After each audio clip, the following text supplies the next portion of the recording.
happiness is truly a choice. And we can say that and maybe believe it, but then if we really look at how we live, we typically live with all these contingencies. This whole book is just giving you a new perspective on how to be a human, right? How to live out this experience in a way where we kind of put down the struggle and pick up this peace and this calm about us and this empowerment. You're watching Developing Potential with Diana Keuilian. Hi, friends. Welcome back. Today we are talking about how do we find our true self throughout the chaos and the overwhelm that is life. So this message comes from an incredible book, and you know how I love my self-help books. And this is called The Untethered Soul, The Journey Beyond Yourself. And this is by Michael Singer. Guys, it's not a very big book. And if you listen to books on Audible the way that I do, this is take you a couple of days. But the message in this book is so powerful. And I feel like it applies so well to this topic of, like, how do I find my true self, and connect with who I really am at my essence? And in the process, how do we calm the chaos that so many of us live with every day and really just calm this overwhelm that can just become life, right? Life can be overwhelming. There can be a lot of noise both in your head and all around you. And so I have found that this book, The Untethered Soul, really, really gets to the heart of how do we calm everything and find our center, find our consciousness. Now, it sounds like a very complex subject, and it is. But the way that Michael Singer breaks it down and the way that he writes this book is so simple. And so hopefully, as I kind of share what I took away from this book, I'm hoping that it motivates you to download the book and to listen to it. And I can tell you, I've recently been re-listening to it. It's probably maybe my 6th time through the book. And every time I pick up new things. And if you've listened to me in the past, you might have caught on that I really like to listen to a book multiple times if I find that there's just some really big gems in it. And if I want it to change the way that I experience the world, right? The first time we hear something, we kind of become aware of it. And then after multiple times, I find that it changes the way I think. And that this book is powerful enough to, be something that I hope you will explore. And many times you'll hear me say that we need to become the observer. And I talk about this in relation to our mental health and to our experience of things like anxiety and different things. And so if you're wondering where I got that idea of becoming the observer, well, that was from this book, The Untethered Soul by Michael Singer. So to start off, what is this? I called it a self-help book and a self-development book, which it is, but that's kind of a broad term. To narrow it down, this is really a book about your spiritual quest. And I'm not talking about religion. I'm not talking about a religious quest or anything in that realm, but your spiritual quest of connecting with your essence, right? Finding out what's really going on in here. Who am I under all of this, right? Under all of this chaos and all of this noise, who am I? And that really is trying to connect with your essence. And so Michael Singer makes it very clear that he is talking about spiritual matters. But it's really cool how he uses really everyday experience language so it doesn't sound strange or foreign, this idea of a spiritual quest. He makes it apply to your everyday life, which is pretty cool. Okay, so one of the first things that we go over in this book is this question of who are you? And at first, the response is probably, well, who am I? Well, I'm Diana Keuilian. That's who I am. And Singer pushes back and he says, okay, so you are a name? You're like a collection of letters? And you think, well, no, I'm not a name. Like, that's what I'm called is my name. And it's like, okay, well, who are you? Well, okay, I'm Bedros Keuilian's wife. Like, okay, well, that's not all you are, right? That's part of who you are. That's part of your, your relationships.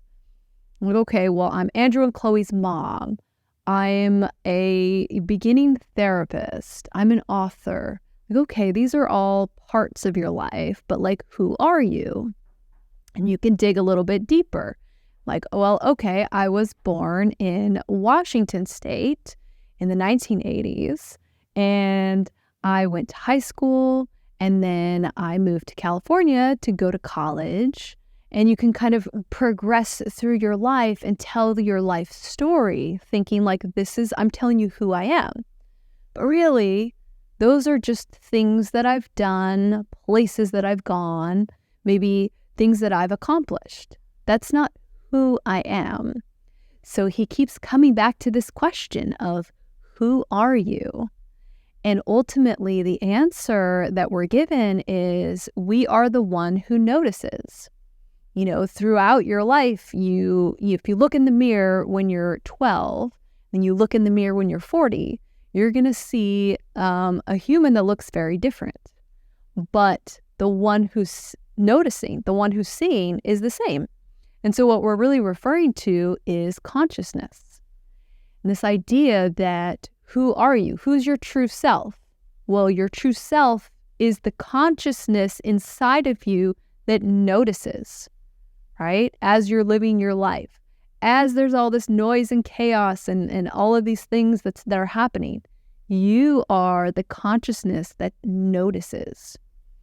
And so now we have this challenge of, well, how do we connect with that consciousness, right? And we, yoga and meditation and different Eastern religions are all about connecting with that spirit and connecting with that consciousness. And so in the Untethered Soul, Michael Singer's technique for connecting with your consciousness is one that I have used for several years because I think it's the most simple. And so he says, inside of your own head, if you yell out, hello, and notice the part of you that notices. What's the part of you that heard you say hello inside?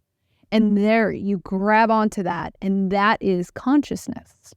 And so when you're connecting with consciousness, you are almost like sitting back behind all of the activity and all of the noise and all of the chaos, and you're just noticing it. And so this is where we talk about creating that space inside of ourselves, right? We're usually so caught up in everything that's happening, but when we're connecting with consciousness and we are joining with it, we're back behind everything. And it's this place of stillness. So once we've found this connection with consciousness, now we're kind of observing, like, what is all this energy that's happening right around us? And what are all these concerns and this chaos that crops up constantly? And now we start to notice the energy, right? And the way that Michael Singer explains it is that disturbed energy, we retract from it. So when something happens that upsets you, rather than just experiencing that upset and letting it just kind of happen and then fade away, in therapy, we talk about how emotions are like a wave, right? And what we try to do is build our ability and our tolerance for just experiencing the wave of the emotion and then letting it naturally die down. Well, very similarly, Michael Singer is saying there's disturbances all the time. And what we can do if we're back here from consciousness, we can notice, oh, that happened. I got cut off in traffic. That irritated me. That stirred up this disturbed energy. What we usually do is we retract and we don't let it pass through. So essentially what we're doing is we're like holding on to this disturbed energy. And he goes on to describe how we have so many of these, and he calls them samskaras, and how we have these disturbed energies that have not passed through. And so that, in my mind, I think of our radiance, and radiance being consciousness. And so how all of these disturbed energies just start to kind of build up and block us and create this chaos and make it more difficult for us to really connect with the stillness inside of us. And so the challenge that Singer poses for us is, can we just notice and let things go? Can we just notice and let that energy pass through us? So you're driving along in traffic, you get cut off. Notice as your disturbed energy gets stirred up, but then instead of closing around it and holding it in, just notice as it then passes, right? And so in doing so, we really do realize, as we're on this spiritual quest, that we are the source of all of our problems. And this is a concept for me that it's taken me a few years to really embrace this idea, because it's almost like extreme ownership to sit and to say, like, yes, I'm the source of all of my own problems, and it's the opposite of looking out and placing blame and putting it all on everyone around us. We're turning and we're looking in. Now, there's nothing wrong with us for having this disturbed energy, right? Like getting cut off in traffic being the example. It's a very natural human response to be perturbed about that. However, when we hold on to it, now we are the problem because we're holding on to it. We're not letting it pass.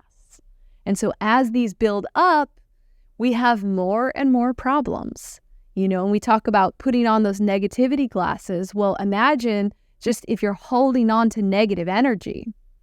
And so when you realize, like, oh, if I'm able to notice when I have disturbed energy, then I'm also able to let it go, to let it pass.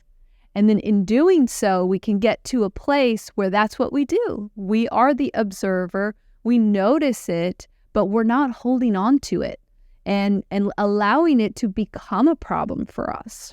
And so it's such an interesting concept. And like I said, as you listen to or read The Untethered Soul by Michael Singer, you're going to really have these aha moments when you can connect what he's saying, which might sound kind of strange and might not be a way that you've understood your inner world before, but you can connect it with your real experience.